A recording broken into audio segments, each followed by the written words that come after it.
Howdy all and welcome back to the channel. So I just want to say thanks to everybody who's been liking and sharing and my new subscribers. It's really good to have you here and thanks very much to you all. I will be doing a small giveaway when I get to the 10,000 subscribers, so thanks to everybody.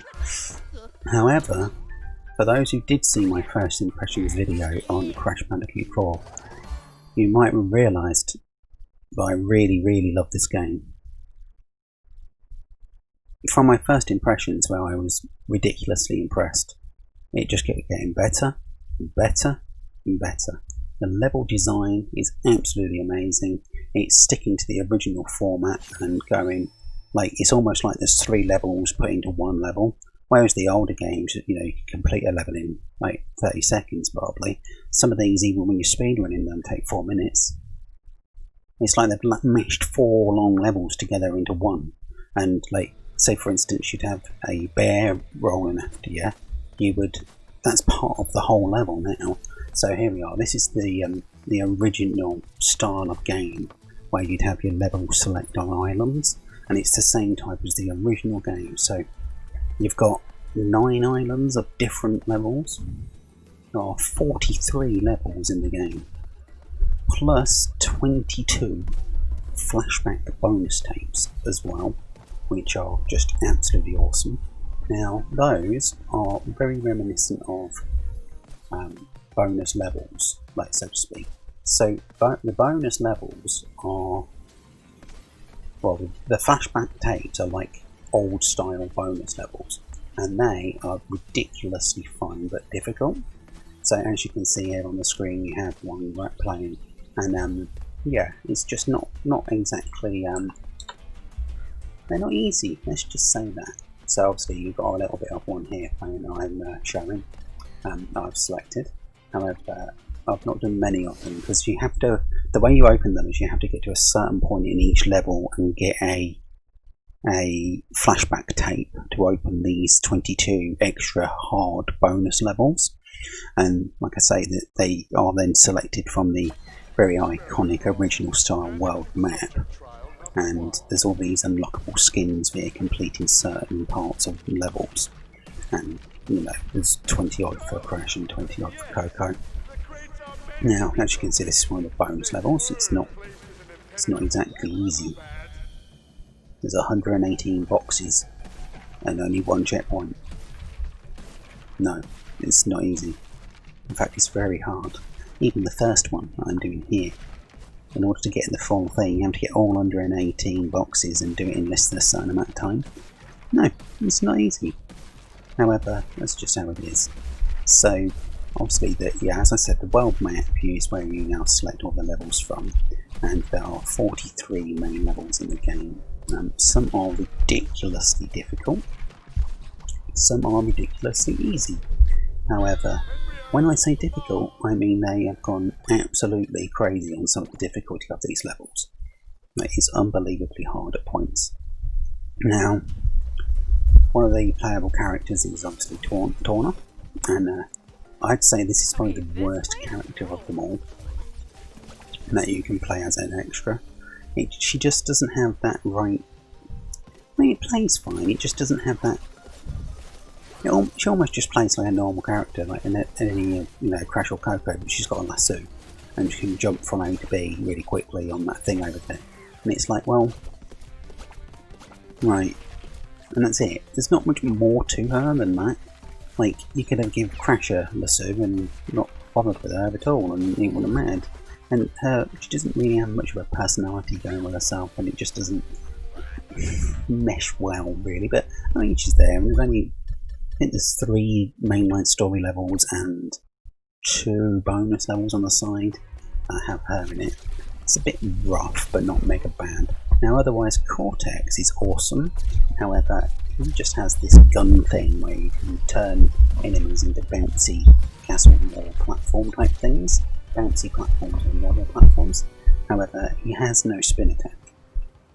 So when you're so used to jumping into an enemy and spinning them out of the way, you can't do that with Cortex. He is just literally a character, sorry, that you can play as that has the shooting ability. However, Dingo Dial is awesome, absolutely awesome. He's got a massive spin attack. He's got like a suction vacuum cleaner on him, like he's in Luigi's Mansion somewhere. He can suck up TNT, he can blow characters away, he can float on his own jetpack type thing like that. It's absolutely awesome. Dingo Dial could probably have a game with his arm all on his own. I love this character so much, it's unbelievable. Like, absolutely awesome. And his character is great, and he just has this big, really good panache about him that you can't help but love. And he's funny, and he's great. Really cool Dingo Dials. And this painting mode, which is basically one of the inverted modes on the game. Now, each island of the 9 islands have an inverted mode, and each of those inverted modes are special to each area of the island. So there's this painting mode, and there's like this inverted mode here that I'm showing. It's like a funny hand-drawn type thing that they've done. There's one that's in sepia. There's another one that's in like a old school noir type of film-esque type of rendering. There's all sorts of things. It's really cool what they've done in these extra levels, because you basically can play through all of the levels, and if you go for the platinum, you've got to go through all of the levels again in this extra new inverted mode, and it's just awesome. It really is. Like, and yeah, I mean, there's those, and like overall, this game is just absolutely amazing. I love it to bits. Now, obviously, you've got some of these areas, which is just some footage here that I've got off Crash, so you can see him, and some. This is me just doing some of the in-game bonus level there, with the normal type of bonus level.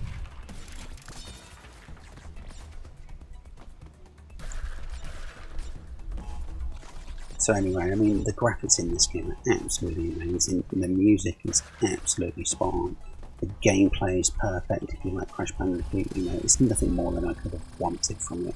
I can't sing its praises anymore, really. Like, anybody even remotely interested in this game from the originals, my expectations were met and then some, really was. And like, there's no way you should be looking at this game going, oh, I'm a bit on the fence about it. No, fine. You're gonna love this game as much as like ever. You know, I can't give it a 10 out of 10 because there was a couple of issues that I suffered with it, and let's face it, it's just a platformer, and you can't, as much as I'd like to say, yeah, it's absolutely perfect, there was some issues. I had the game crash a couple of times, pun intended. I had one of the time trials just kept erroring and wouldn't let me finish the level. I was going through it in the speed run, and I literally got to the end of it, and where the warp room is to try and get out of the level wouldn't let me do anything. It just sat there. So it has got a few flaws in the game, and obviously it is new and it can get patched and fixed. I understand that, but there was some problems in the game with that. Another thing that really annoyed me was that I couldn't play the demo because I bought this on disc because I'm a physical game collector.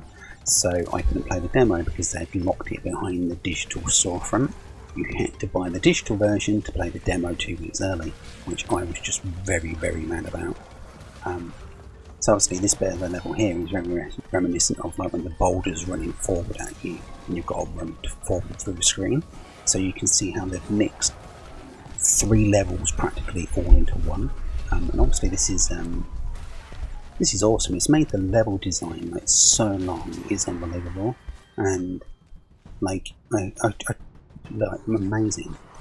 Now, obviously my hunch is that with the roaring success already of Crash Bandicoot 4, there is no way on this earth we're not getting the Crash 5, and I'm pretty sure they're going to greenlit the projects for a Spyro 4, at least, I would have thought.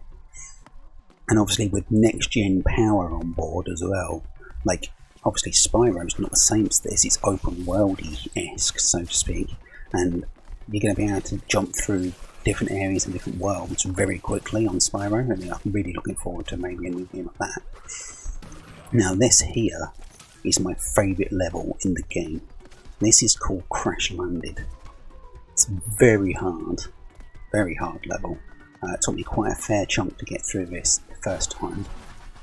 However, I have been dabbling on it, trying to see if I can do a speed run for the channel. But